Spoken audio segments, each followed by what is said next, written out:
Can a single speech truly change a person's most deeply held beliefs? It is a profound question.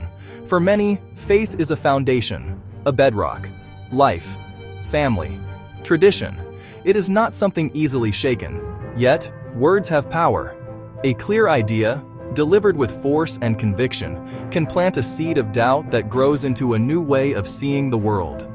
This is the story of such a moment, of a speech by Christopher Hitchens, a speech that, for some, shook their faith to its core. This essay is not here to tell you what to believe. It is here to explore the ideas presented in that speech. We will look at them with a steady hand and a clear eye. We will examine the arguments from both sides, and from the secular or skeptical side. Hitchens was a man known for his sharp wit and his refusal to shy away from difficult topics. He spoke with a confidence that could be unsettling, but beneath the surface he was asking fundamental questions. Where we come from, how we should live, what it means to be human. The goal is to understand, not to judge. We will walk through his main points, listen to his reasoning, and consider the counter-arguments. One of Hitchens' core arguments begins with a look deep into the human past. He describes religion as humanity's first and worst attempt to understand the world. We are pattern-seeking animals with a deep need for explanations, often preferring any theory to no theory at all.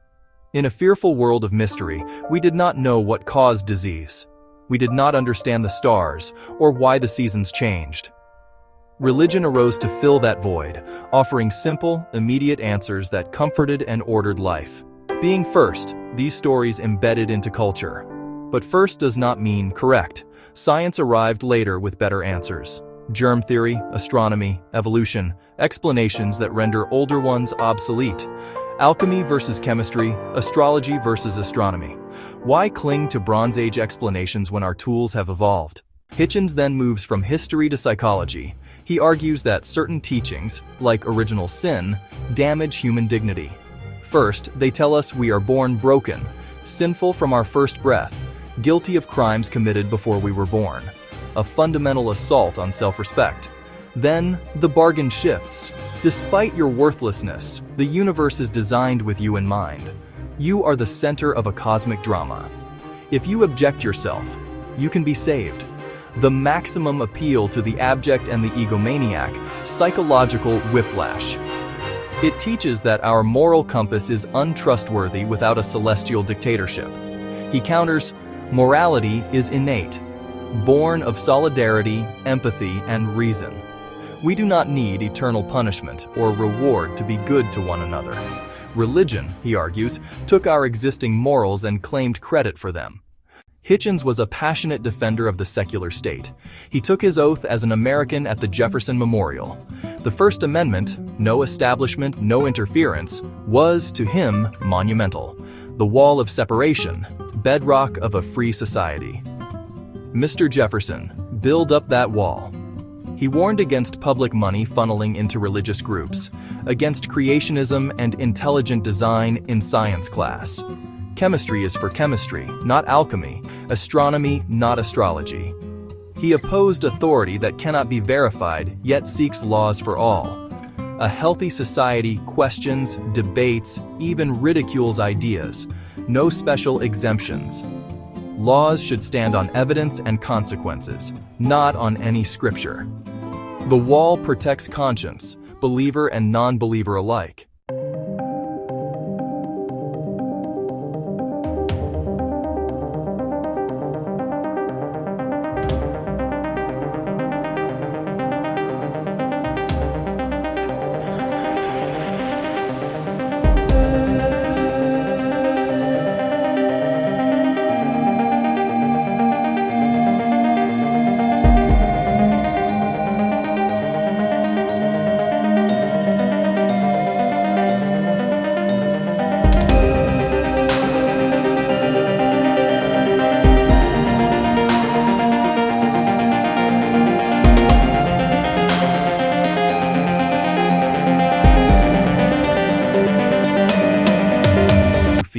A common counter-argument cites atheistic regimes and their atrocities. Stalin's Russia, Mao's China, Pol Pot's Cambodia. Hitchens confronts this. These were not products of reason and skepticism, but secular versions of religious tyranny. Infallible leaders, heresy hunts, and show trials, promises of paradise enforced by blind obedience. He turns to religion's entanglements with fascism, Spain, Italy, Croatia. The Vatican-Hitler Concordat gave early legitimacy to the regime. Many brave Christians resisted, institutions often aligned with power. The poison is absolute authority, sacred or secular. Societies grounded in reason and inquiry do not need tyranny. An audience member asks, what about the comfort of community? A place to feel accepted, to serve others, to gather in shared moments. Hitchens does not deny transcendence, music, beauty, awe. He affirms profound humanism without a supernatural dictatorship. Secular movements built justice too. Organizers, often secular, shaped civil rights. Community, charity, purpose, moral guidance. These are human things, found in unions, labs, clubs, and circles of friends. We can have solidarity without superstition. In the end, Hitchens leaves a challenge.